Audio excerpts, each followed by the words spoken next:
Hey, how's it going, folks? Welcome back to TUTV. My name's What's Jack. up? I'm Devin. And Devin, what did you do last weekend, man? Anything fun? Last weekend I went to the Tulsa American Film Festival. Hey, I interviewed that guy like 2 weeks ago. Yeah, throwback. Mr. Arredondo. Definitely. I went to the last 2 days of it to see some of their documentary films. So Which ones did you watch? I watched the one entitled Hal, over the director Hal Ashby back in the 70s and 80s. Cool. And there was a short clipped Native American one that I can't remember the title of. It was like 30 minutes. And then there was another hour-and-a-half one that was called Defending the Fire, about Native American culture. Dope. What did Hal direct? Did he direct anything like that's? There's I know. possibly. I mean, did you ever hear the movie Shampoo? They're No. all 70s and 80s films. So Is it about like shampoo? I think it deals a lot about hair. Like, Is it like hairspray, but like not? It's different. I've never really seen any of his clips. That's why it was so interesting to me. Yeah. Because it's older movies, but a lot of big name actors got their start with his films. Cool. So it was pretty cool. Yeah, well, that's awesome. Yeah. That sounds like a good time. All right, folks, we're gonna have get in the episode. Awesome. Hope you guys enjoy.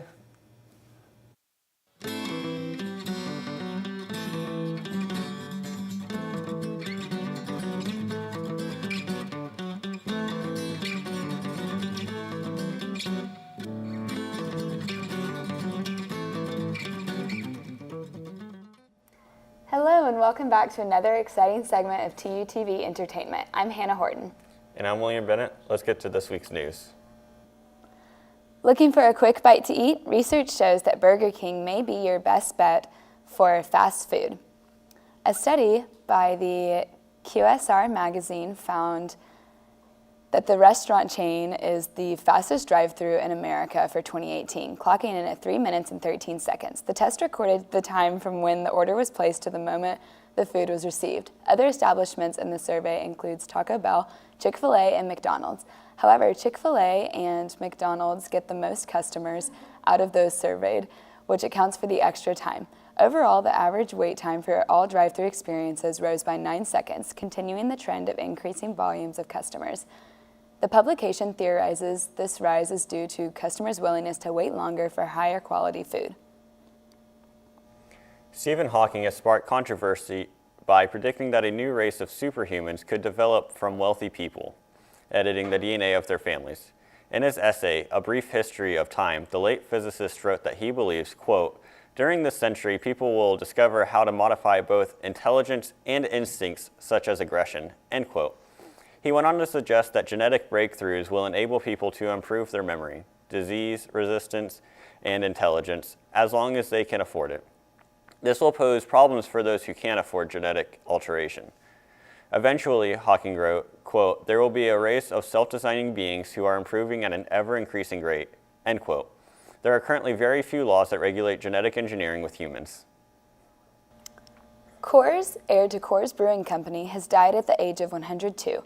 Coors has been credited for transforming his family's local product into a national brand. He took control of the enterprise in 1960 when his older brother passed away. Coors then turned the Colorado-based company into a nationwide competitor. According to the Coors website, he was imperative to the success of the company. During his time there, Coors developed filtration systems, added Coors Light, and pioneered the use of recyclable aluminum cans. During an interview for his 1996 induction into the Colorado Business Hall of Fame, Coors said survival was his key motivator.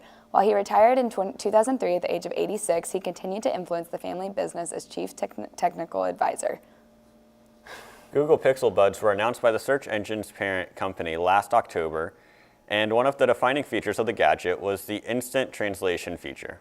Now, real-time language translation is rolling out to all headphones that offer Google Assistant integration. This incredible technology has been made accessible to third-party hardware, as the actual translating runs through Google Translate on the connected smartphone. While the process isn't perfect, the Pixel Buds make translation less awkward and more rewarding. Specific details have yet to be announced as to how the feature will work on third-party headphones, but as far as Google is concerned, it's open to all. Currently, the real-time translation feature supports 40 languages and counting. Actor C. Thomas Howell will be returning to Tulsa in November to give tours and live commentary about The Outsiders filming locations. Hal played Ponyboy Curtis in Francis Ford Coppola's film in 1982, which was adapted from Tolson author S.E. Hinton's novel. The 51-year-old will act as a guide on shuttle tours. They will incorporate multiple tour stops, including a visit to the Outsiders House Museum. Hal is ecstatic about his return and says that it is, quote, 1,000% coming from a place of love and passion and fun, end quote. The tours are scheduled for November 2nd through the 4th and will last between 90 minutes and 2 hours. Multiple tours have sold out, but opportunities still remain to secure a seat. For more information on how to purchase a ticket, visit the Tulsa Pop Culture Expo website. Speaking of events going on around the city, Tulsa's Oktoberfest returns this week. The annual festival is celebrating its 40th anniversary this year and kicks off on Thursday to run for 4 days. Hundreds of volunteers have been preparing the event as it takes months to put together the decorations and make sure everything runs smoothly.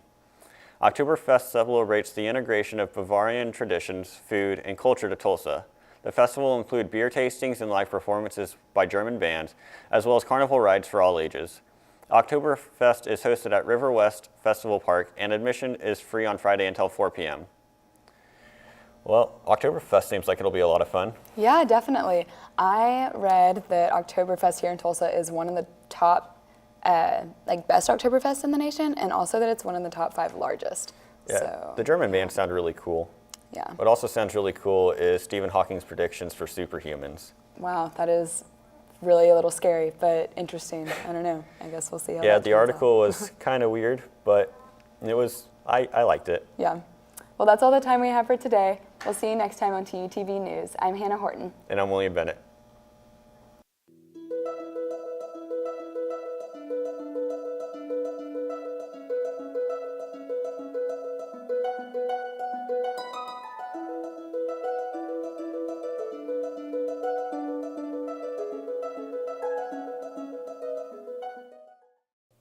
Hello, everybody. Today, our guest is Rachel Deeds. She's a senior mechanical engineer here at the University of Tulsa. Thanks for coming, Rachel. Thanks for having me. If you could, sorry for cutting you off. If you could tell us a bit about the project you're working on here on campus, that'd be great. Awesome. So I am in this group that's half comprised of other senior mechanical engineers, and the other half is actually students from all across campus in multiple different colleges. We have a couple who are political science, religious majors, and business students as well. And we're coming together to build an on-campus outdoor sculpture. And cool. The purpose of the whole project is to kind of try to go with the flow of the new INE, Innovation and Entrepreneurship kind of wave that's coming across TU. Right, okay. So we're trying to create this interdisciplinary group to unite TU in a physical way. Dope, yeah. There's a lot of outdoor sculptures that I really love on campus, and I'd love to have another one. That'd be really cool. How did this get started? Yep. So I'm actually in this group called University Innovation Fellows, and in the spirit of INE, we tried to kind of bring more interdisciplinary opportunities on campus, and the opportunity just presented itself to use this in one of our classes and just bring a bunch of students together, because you can never have too much art. So. I agree. And what kind of ideas for the sculpture are you including? Is it kind of just free form, or? So we have a theme of just TU unity, inclusive, kind of bringing all the different aspects of campus that bring us together. Okay. So we haven't decided on a firm design yet, but we're actually having a kind of design contest where students who aren't necessarily in the group can throw in their ideas, and hopefully we'll be able to kind of mix them all together or pick one that's truly spectacular and build something really cool out of it. Cool. So people could just submit ideas, that kind of thing? Yes. Yeah. Cool. And I think if you could check the link in the description of this video. And check the link in the description of the video, and if you want to submit, you can do that there. Cool. Yep. And do you personally have any history in art or anything like that, or is it just kind of a thing you wanted or interested in? Well, Not really. So this project has kind of pushed all of us outside of our comfort zones. Yeah. So the other mechanical engineers and I don't really have history or like background with art, but everybody in the group is there because they want to do something they wouldn't normally do in their classes. So the business students and political science students are actually like getting hands-on experience on like building and how to like design something to Right. spec. So we're all gonna try to just work together and teach each other as we go along. So the Yeah. art students teaching us how to be artsy. So. Yeah, and vice versa. Yep. That's very relatable for me on TUTV. Never a video before, been on camera before, but so it's nice to know. There you go. And for just curious, like for actual like construction, does that get done like on campus? Or you partnered with anyone else to like actually build the thing, or? Yep, so we're actually building the thing from scratch depending on what exactly the materials are and the more specific components of it. We might have to get help building them, but the whole purpose of the project is for the ME seniors to get like hands-on application for all of our classes and stuff. Right, So. cool. Is there any idea of where it would go yet, or is that still to be decided? We're working with President Clancy and the physical plant to pick a really cool spot, but we're also open to suggestions for that as well. Yeah. I think a good spot would be like right outside of my door in Brown, just like right there. Yeah. So I could see it in front of my window. Is that Okay, like, that maybe- can be arranged? We'll see. Maybe we can build like a miniature one or something. Yeah, just like a picture maybe, that'd be fine. Just like a Okay. picture on the wall. Okay, perfect. Thanks.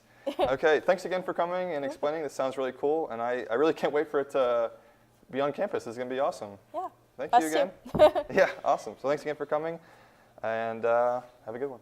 Thanks, you too. Thanks for watching. No sports.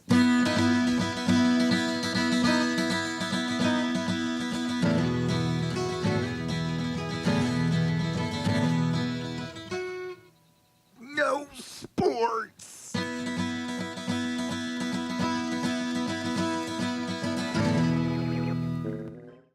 What's up, guys, and welcome to the sports section. I'm Devin. And I'm Sam. We've got a lot of news this week, including a win for the men's soccer team, so let's get started. The Tulsa Golden Hurricane football team, please roll. Football team hosted the 22nd ranked USF Bulls on Friday night at Chapman Stadium. Jerry and Anderson got Tulsa out to a great start with a 14-yard touchdown reception from Seth Boomer to take a 7-0 lead. South Florida would fight back to a 10 before a couple of Shamari Brooks touchdown runs. The Golden Hurricane held a 14-point lead going into the fourth quarter, but a pair of late touchdowns brought the Bulls to within 2 points with the last 2 minutes. Tulsa failed to run out the clock, and USF would win the game with a short field goal as time expired. The loss condemns the Golden Hurricane to their 5th consecutive loss, 2nd in a row, while leading by double digits in the fourth quarter. Tulsa traveled to Arkansas this Saturday to take on the Razorbacks. Kickoff is set for 11 a.m. The Golden Hurricane men's soccer team has seemingly weathered the storm. The Golden Hurricane hosted Missouri State last Tuesday on the back of 6 straight losses. The Bears entered the game ranked 25th in the nation. Both teams had lots of opportunities but failed to score in a 0-0 stalemate. 4 days later, the Golden Hurricane traveled to Cincinnati to take on the less imposing Bearcats. Tulsa had most of the scoring chances and were finally able to get a breakthrough in the 75th minute through Gil's Cooler. The 1-0 victory saw Tom McIntosh's men break their 7-game winless skid. The Golden Hurricane played next at home this Saturday at 7 o'clock against Memphis. The Tulsa women's soccer team hosted a pair of games this past weekend. On Thursday night, the Golden Hurricane would take on USF, who has been dominating conference play this season. The Bulls jumped out to a quick 2-0 lead before halftime. Tulsa finally sprung to life on 75 minutes with an Anna Williams penalty kick, but would fail to find an equalizer before full time. The Golden Hurricane would then host UCF on Sunday. The Knights jumped out to an early lead and built on it in the second half, and a late goal from Gabriela Borboa was the only consolation in a 3-1 loss at home. Their 3rd in a row, the ladies played next in Philadelphia on Thursday as they faced Temple. The Reynolds Center was host to 2 volleyball matches this past weekend. On Friday, the Golden Hurricane would take on the Lady Bearcats of Cincinnati. The visitors won the first 2 sets in convincing fashion as Tulsa were bereft of any offensive momentum. The Golden Hurricane would claim the 3rd set but could not complete the comeback. The 3-1 loss was the first Tulsa had suffered at home this year. Hoping to bounce back on Sunday, the Hurricane jumped out to a quick 2-set advantage against East Carolina. Senior Emily Thorson recorded her 1,000th career kill as a member of the Golden Hurricane. ECU claimed a tight 3rd set, but Tulsa would get the job done in the 4th, moving 8-1 at home this season. Willis's squad will play next on Friday at Houston. The Milwaukee Brewers have jumped in front of the Los Angeles Dodgers in the NLCS, a 6-5 win in game. A 4-0 victory. Game 3 means the Brewers possess a 2-1 lead in the series and home field advantage. After soundly defeating the New York Yankees, the Boston Red Sox have moved on to the ALCS to face the Houston Astros. The Stros were ready for Boston and took Game 1 at Fenway Park. After claiming Game 2, the Red Sox now travel to Houston for Game 3, 4, and 5 in hopes of stealing a game on the road to force the series back to Boston. Wow. Wow. What a game for Tulsa. Absolutely. Taking on USF, number 22. I know. I really thought they were going to break their streak, but They were going against some of the best defense in the nation. Yeah, An I undefeated know. team. It's daunting. So I'm not a football expert, but I think instead of like trying to run the play like three or four times to run out the clock, what I would go with, QB sneak. Works every time on Madden Mobile. Yeah. Quote me on that. absolutely. And I've seen Boomer run. He can do it. Exactly. Awesome.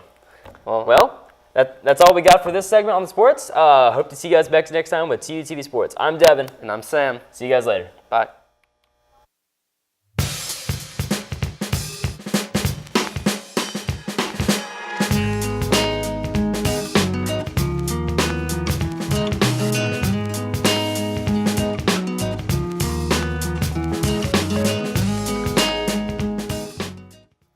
Guten Tag, Welcome to TUTV Entertainment. I'm Christina Buhl. and I'm Miles Fisher. We've got some great stories for you today, and we'd like to tell you them now. The La La Land star Ryan Gosling has hit the screens once again in another supposedly jaw-dropping film. In his new movie, First Man, Gosling plays Neil Armstrong in the years leading up to the moon landing. The film explores the personal hardships Armstrong and his wife endured before the trip to space, as well as the tremendous aerospace engineering challenges faced. CNN reporter Brian Lowry comments, quote, Chazelle, the director, clearly wants to put the audience in Armstrong's shoes, both on the Earth and on the moon, to provide a taste of the adrenaline rush and terror these endeavors required, end quote. The film just landed in theaters this past Friday, so be sure to catch it soon. The late Grammy Award-winning singer Amy Winehouse will be going on tour again in 2019 through holographic film. The company Base Hologram and Winehouse's estate have just announced a concert tour as a way to celebrate her legacy.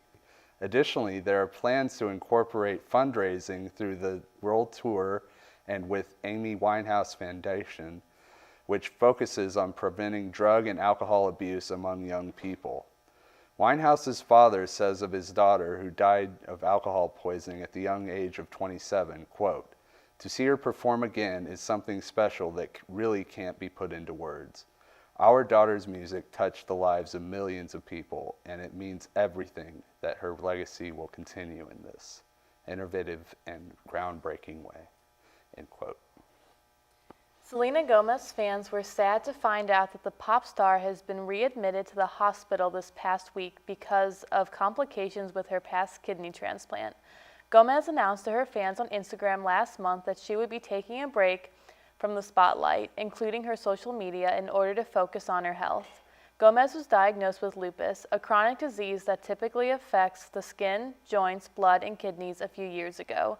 She underwent a kidney transplant last year when her best friend, Francia Reza, donated her own kidney to Gomez after finding out they were a match. There are no further details on Gomez's complications regarding her condition right now, but she is definitely on the hearts and minds of all her fans. Country artist Keith Urban and his wife, actress Nicole Kidman, and their daughters Sunday and Faith celebrated the International Day of the Girl this past Thursday, October 11th. Urban and Kidman's daughters filmed their parents singing a duet of Urban's hit single, Female, which Kidman later shared on her Instagram. Kidman actually sings background vocals on the studio track of the song, but has never performed the song live with her husband. The holiday, which the United Nations created in 2012, is meant to promote girls' empowerment and awareness of the struggles of girls around the world faced regarding education equality. Alex Baldwin made a controversial comment this past week that has left many feeling offended. When talking to The Hollywood Reporter about his role as Donald Trump on Saturday Night Live, Baldwin commented, quote, "I don't know how to say this and I don't want to get it wrong either, because everything is a minefield of bombs going off. But ever since I played Trump, black people love me," end quote. The reactions Baldwin has received have been heated. One Twitter user shared, quote, "Sounds like Alec Baldwin isn't acting when he's playing Donald Trump on SNL. He just does Alec Baldwin in a yellow wig and orange makeup," end quote. Another user tweeted, "This is the Trumpiest thing ever uttered by someone who isn't Trump," end quote. A new royal will be joining the family in a few months. Prince Harry and Meghan Markle just announced that they were pregnant with their first baby. The Duke of Sussex released the news at a reception in Sydney, Australia, saying, quote, "We also genuinely couldn't think of a better place to announce the upcoming baby, whether it's a boy or a girl," end quote. The couple has already received a lot of well wishes from admirers, as well as their first baby gift from an Australian governor. The world is now patiently waiting for new details regarding the new royal baby. The TU Jazz Band's first concert of the season was met with an exciting response from a large crowd. After rehearsing since the beginning of the semester, the group performed 8 tunes representing several different genres of jazz, from Latin to swing to bebop. The group also played a piece called Capriccio, composed by TU's very own assistant professor of music, Dr. Danny Arthurs. One of the drum players, Emma Dawson, commented on her experience being the only freshman and girl in the ensemble, saying, quote, "I really enjoy learning from all the upperclassmen and taking in all their feedback and constructive criticism. They're very supportive to me, and it's been a fun experience that has excelled my jazz knowledge," end quote. Be sure to catch the ensemble's next performance on November 29th. Well, so we didn't talk about this today, but did you hear about Ariana Grande and her boyfriend who broke up recently? I think I've heard of it, but honestly, I have no idea who those two people are. I mean, I don't follow them either, but apparently they got engaged after dating for 2 weeks, and they got like tattoos of each other or something, and now they've broken up. So Yeah. I think it's a pretty big deal for fans of those two. Oh, yeah. Yeah, he's that rat-looking guy on SNL, right?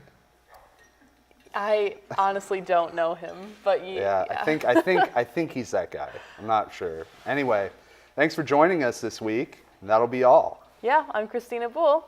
And I'm Miles Fisher. You guys have a good one. Wow, that rat-looking guy, Miles. Yeah. Wow. Yeah, right. You're kind of right, but that's come on, you don't say that. Just kidding. So I'm really interested about the Ryan Gosling movie. Oh, yeah. Because I love Ryan Gosling so much.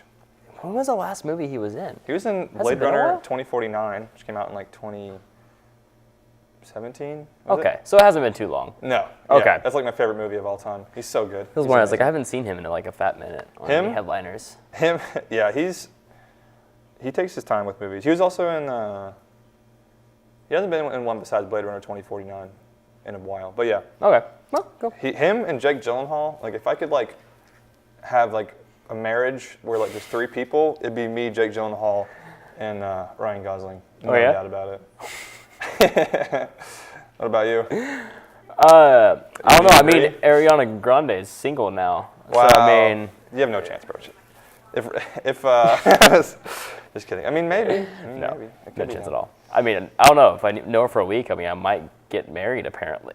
Yeah. Nah, man. What was also funny. the Oktoberfest? You gonna go to that? I don't know. I really don't know. I've never been, and so It's really I don't have good. any I went plans. last year, and it is really big, and the food there is really good. Like this one guy just walked up to us and said, "Hey, like, here's tickets for like a beer and food." He was just leaving, and we're like, "Oh, thanks." And we got like thanks, dude. bratwurst and a beer that I didn't drink because I'm underage. So he gave the ticket away. Yeah. Responsible. No, I ate the food. Yeah, it was good. Awesome. That's really awesome. I don't know. Maybe I'll take my minivan down there. We'll party. Yeah, Party. you should definitely go. Party van. All right, Awesome. folks. Thanks for watching this episode of TUTV. I've been Jack. I'm Devin. And thanks you guys for watching. See you later. Bye.